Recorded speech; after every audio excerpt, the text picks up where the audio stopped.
Esto es Territorio Stranger.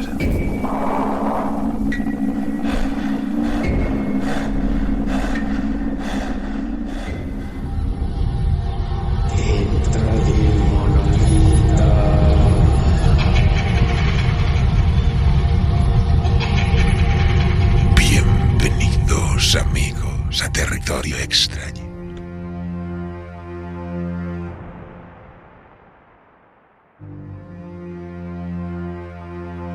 El terror, por Daniel Aragonés, capítulo 3.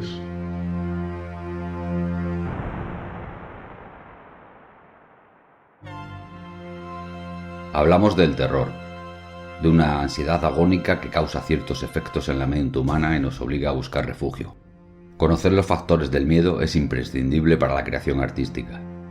No digo que la visceralidad sea inútil, cuidado. Solo intento avisar de la cantidad de obras relacionadas con esta sensación que pasan desapercibidas y que ni siquiera son consideradas creaciones de género. Cuando uno escribe y vive el terror con pasión, aplicando los conocimientos sin dar demasiadas explicaciones, evitando la gran parcela de eruditos a la violencia que copan el planeta, se crean ciertos equívocos que convierten nuestro ámbito en literatura o cine de segunda. Eso dicen los supuestos expertos, los académicos y algunos maestros. Sin embargo, desde mi humilde opinión, creo que el arte no entiende de primeras o segundas líneas. El terror se puede aplicar a todo. En esta tercera entrega profundizaré y ampliaré el ancho de banda hasta conseguir la amplitud necesaria. La cantidad de factores es fundamental a la hora de crear una buena obra de terror. Según el Dr. Karl Albert, algunos de nuestros miedos tienen un valor de supervivencia básica. Otros, sin embargo, son reflejos que pueden ser debilitados o reaprendidos con el paso del tiempo.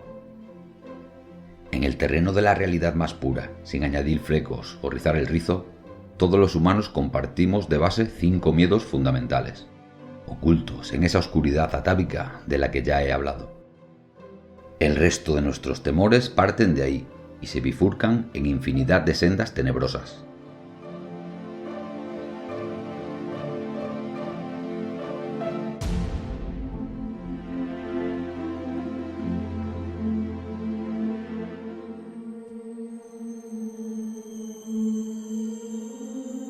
El primero y más importante en su gran amplitud conceptual es el miedo a la muerte, tan recurrente en la mayoría de obras de ficción habidas y por haber, ya sean de terror o no. El temor a ser aniquilados y dejar de existir proviene de una sensación primaria relacionada con la supervivencia, factor común con la oscuridad, con aquello que no podemos ver o sentir de forma directa. De este miedo derivan otros muchos temores generalizados: el vértigo, el pánico a los viajes en avión, a los accidentes, a ciertas enfermedades o a ser asesinados vilmente por un psicópata o un violador o un conductor borracho. Son muchas las fobias conectadas a la extinción de nuestras vidas, sensaciones de espanto ante sucesos que pueden suponer el fin de nuestra existencia. El propio COVID-19 ha creado una alarma desproporcionada en la población. Y si hablamos de ficción, uniendo los parámetros que ya tenemos, ¿quién sería capaz de ignorar la presencia de Jack Torrance en un hotel alejado de la civilización? En plena noche, sintiendo las visiones esquizoides producidas por un temor primigenio e indescriptible a la muerte. Todo ello aderezado con una buena dosis de alcohol, desconocimiento y hechos misteriosos hacen del Resplandor una obra terrorífica. El propio Bateman, en American Psycho, nos puede hacer pensar en lo que es capaz de hacer un ser humano por puro anhelo, asesinado por publicar un libro mejor que el suyo, por montarte en su lomo plateado y provocar la psicosis más pura y desquiciante. El miedo a la muerte se deforma hasta la hipocondría. El segundo miedo básico es la pérdida de autonomía, que pareciendo algo tan banal, si penetramos en sus entrañas conceptuales, nos damos cuenta de la ansiedad que puede llegar a provocar, el terror a ser inmovilizados, paralizados, sometidos, apresados, encerrados, aplastados, con o sin motivo, como en el péndulo de Poe. Ese terror que provoca sentimientos controlados por situaciones o hechos alejados de nuestro radio de acción, carentes por momento de solución. Ese miedo a la libertad de movimiento natural es común en casi todos los seres humanos. Somos animales y no podemos eliminar ciertos instintos. El libre albedrío es una necesidad.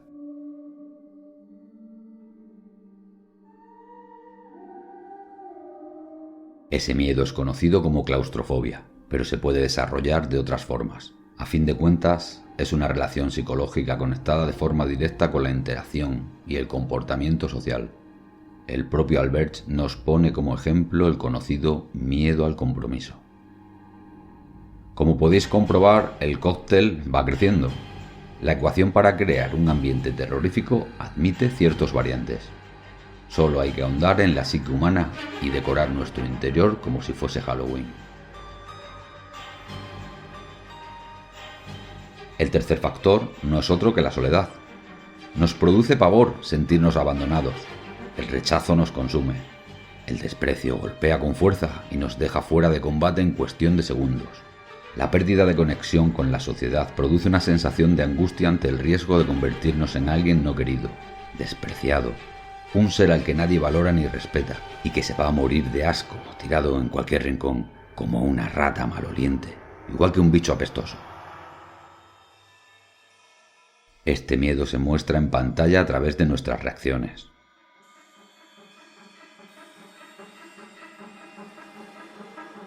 Los celos y la envidia expresan el temor arcaico a la separación o la degradación de uno como persona racional. La Metamorfosis de Kafka es la obra más terrible en relación a este miedo. Un padre que ignora a su hijo, que lo trata con desdén, que lo ve como si fuese un maldito insecto. Reflejo de una realidad de la que no hace falta hablar. Las familias rotas, los enfermos mentales que acaban sus días de mala manera, ancianos que vagan por pueblos y ciudades como si fuesen a morir al día siguiente, sin nadie con quien hablar. El cuarto factor es mi favorito, el miedo a la mutilación. El pánico a perder cualquier parte del cuerpo. Cuanto más brutal, mucho peor. El simple hecho de pensar que podemos estar limitados en cuanto a movilidad es una sensación horrible, agónica. Perder un órgano de forma parcial o total, un apéndice o la funcionalidad de cualquier parte de nuestro cuerpo es algo que nos persigue desde el principio de nuestra historia. Como ya he dicho, y citando a Albert, la pérdida de conexión con el mundo genera sensaciones de angustia. Compartir espacio vital con animales venenosos, peligrosos o mortales produce ansiedad. Insectos, arácnidos, serpientes, cocodrilos, felinos de gran tamaño. Padecer fobias a ciertos elementos y situaciones que supongan una posibilidad, por remota que sea, de producirnos daño físico. Estar expuesto directa o indirectamente a sierras circulares, radiales, motosierras, hachas, cuchillos, maquinaria industrial. Vernos en medio de una catástrofe o accidente. Existen infinidad de ejemplos que producen ese miedo, y en el cine y la literatura la lista es interminable. Desde Matanza de Texas, pasando por Holocausto Caníbal y terminando en Fantasmas, de Palahniuk. Sin duda alguna, y me vuelvo a repetir, el miedo a la muerte y sus múltiples caminos están directamente relacionados con el miedo a la mutilación.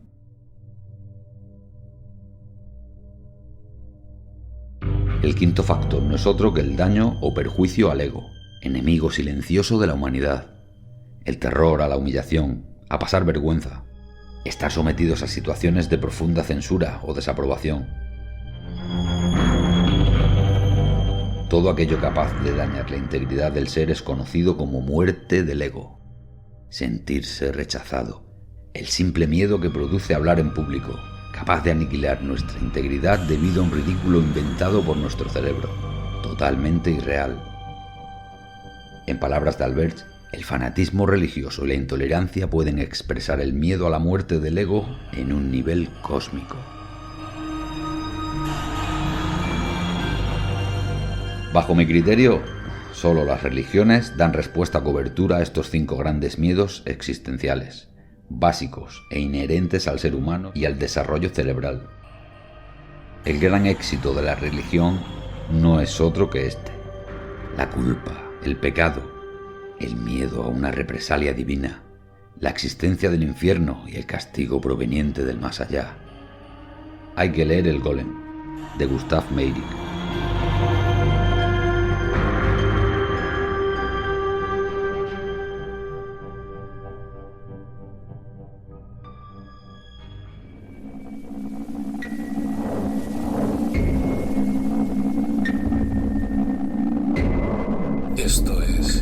Esto es Extrañer. Territorio Extrañer.